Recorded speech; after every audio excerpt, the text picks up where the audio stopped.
Hello and welcome once again to my channel. I'm Cyrus and this is Tuntum Network. Be sure to subscribe and click on the notification bell for more of my contents. Thanks. In this video, ladies and gentlemen, I want to bring to your attention what Africans may not know as the two main corporations or companies or conglomerates that have hijacked the economies of African countries at ransom for many decades. Ladies and gentlemen, I will be honest and add this. These same two companies or corporations have also hijacked the economies of not just African countries, but the world's economies. These are the only two companies you should know about and research on from henceforth if you are someone who is interested in knowing how the world operates and who are in charge of the things of this world. So come with me.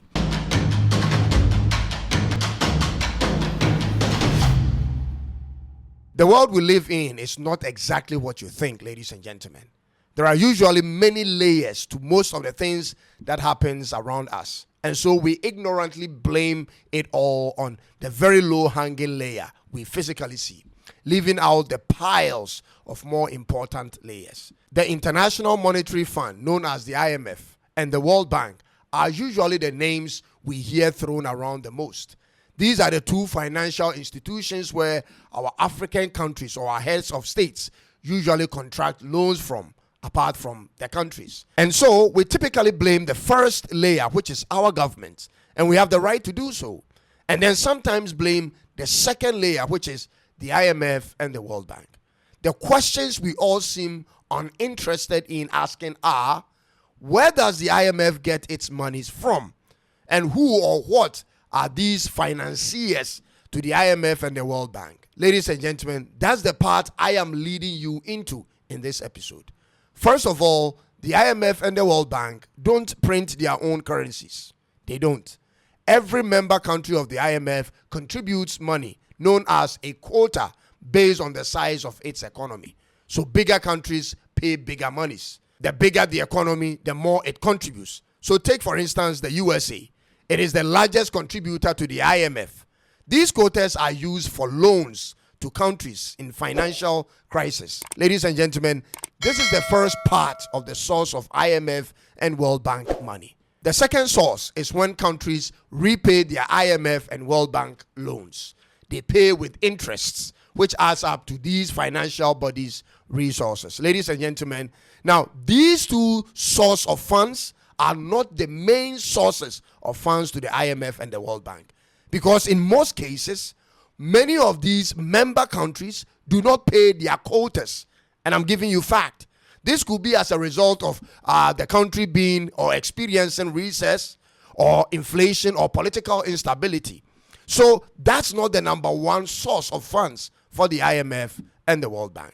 What happens is these two financial bodies, I'm talking about the IMF and the World Bank, uses two other methods to raise capital, which are actually their main sources of funds. Ladies and gentlemen, these two sources of funds for the IMF and the World Bank are bonds and loans, and this is how they control the world. They sell bonds on countries' behalf, which simply means they borrow money from investors for countries in exchange for a promise to pay back that amount plus interest in a specific date. It's like taking a loan, but instead of borrowing from a bank, they borrow those monies from an investor. So the IMF takes monies from investors directly and gives them out to countries on a promise of paying in a later date. Now, what has become the trend is that most African countries, because of their lack of political stability, which sometimes is caused by these same investors I'm about to mention, and a change of government, don't follow through the payment plan.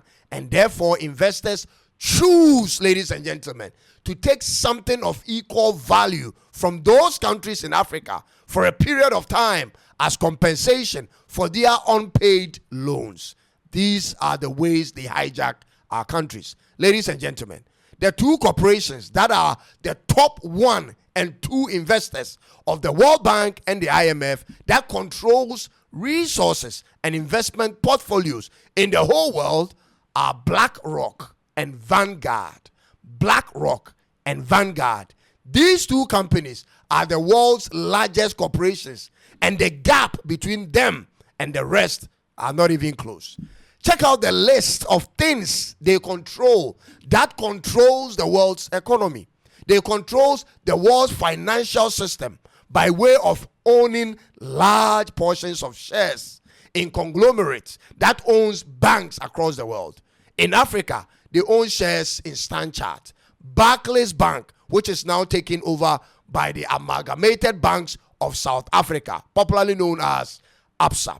In EcoBank, they own shares, Citibank and Access Bank in Nigeria. In terms of African resources, both firms, I'm talking about BlackRock and Vanguard, both firms invest heavily in multinational corporations like Glencore, DBS, and Nestle that extract Africa's natural resources like gold, diamonds, oil, and cocoa. When it comes to food and agriculture, they hold significant shares in agribusiness giants like Bayer, Monsanto, Unilever, Cargill that controls seed, patents, fertilizers, and food distribution. In the area of technology, digital, and its infrastructure, both firms, again, in tech, they also control shares in Facebook, Google, and telecoms expansions in Africa. Vanguard and BlackRock are the world's largest asset managers. They control trillions in assets, including major stakes in Africa's key industries,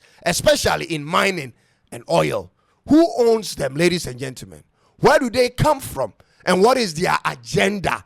That is the question I want us to ask. BlackRock, for instance, is a publicly traded company, meaning its ownership is spread across thousands of institutional and individual shareholders. But from time to time, you hear names like Larry Fink, who is the face and CEO of the company Vanguard, and names like George Soros as part of both. These are the two of the most powerful men on earth in 2025. If you can know the owners of these two companies, you also know who actually controls the world, in the sense that these are the people behind the companies pushing for family planning medicines to reduce the world's population, which also involves Bill Gates of Microsoft. Ladies and gentlemen, they are also behind genetically modified foods, or GMOs, where they want the world to use their so-called improved seeds, which does not produce food or fruits with seeds and therefore cannot be replanted or reproduced.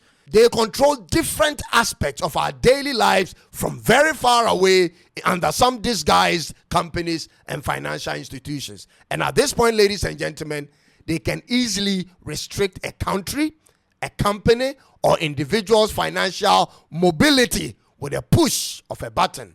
This is how powerful they are, and they will be in the future. They also fund large infrastructure projects like ports, railways, and airports that prioritize export corridors over local development. Their agenda is not to be a partner to develop your country. The agenda is to have control over your life from the comfort of their homes in the very country or city or village you live in. This is their number one agenda, and it appears they are close to achieving it. This is why Osajifo Dr. Kwame Nkrumah called for a united Africa, because divided we are weak and cannot fight them. Every time I see a new foreign company or an acquisition erect their billboard on the streets, and I do my underground or background check, I realize these guys are closer to us than I thought. Ladies and gentlemen, if Africa can withstand what's coming ahead, it will have to be an Africa with a united front, because these two companies alone, their net worth alone, can buy out our current and future politicians. They will sell us out for a promise of ensuring their continuity as president of our countries for a long term. See what's happening with the president of Cameroon. He's been there forever. The Ivory Coast, Togo, Equatorial Guinea, their presidents are always there, the same person. They seem to be protected and will stay on until they die, while their owners will continue to milk their countries to ashes. As it stands now, ladies and gentlemen, Africa's strongest bank in terms of assets, reach, resilience, and influence, which is EcoBank, is partly owned by BlackRock. And so we have nothing. There is nothing, not a single indigenous African bank that is wholly owned by Africans and is financially strong enough to rival any bank on the world stage. Not one. We don't have any. For those who can remember, former Libyan president Muammar Gaddafi, may he so rest in peace, proposed an African investment bank as an alternative to the IMF and the World Bank in 2009 and never materialized. And so is his African Monetary Fund. The West made sure to eliminate him. Ladies and gentlemen, this time when we say the West, we don't speak in vague language or only refer to the Western countries, but we also refer to the two powerful conglomerates that are actively controlling the world from the United States of America, Vanguard and BlackRock, which were formed in 1975 and 1988 in America, respectively. Ladies and gentlemen, this is all I can bring to you at this point. Thanks for taking time to watch this episode. Remember to subscribe and click on the notification bell for more of my videos. I'll see you in the next one. God bless Africa. It's bye-bye for now.